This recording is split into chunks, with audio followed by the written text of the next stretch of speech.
Handpoke tattoo para sa kanyang passion sa pagmumotor ang nilikha natin ngayong araw. At syempre dito hinahanda ko na agad ang tanging karayom na gagamitin natin para sa mano-manong paglikha. At dito'y tuldok ka na. Tuldokada tuldok sa mano-mano o tradisyonal na pamamaraan.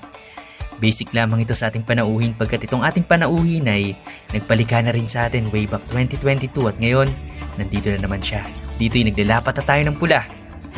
At nang matapos ay ito na. Muli ito ay batik na naglalarawan ng kanyang passion sa pagmumotor. Nagpalikha rin siya rito ng baybayi ng mapagpasalamat. At nabitin pa nga ang ating panauhin at dito'y nagpalikha naman siya ng baybayin ng pamilya. Syempre sa mano-manong pamamaraan ay kalakip na kulay na pula at nang matapos ay ito na. Muli ito ay baybayin ng pamilya at masaya ang ating panauhin sa kanyang nakamit na batik.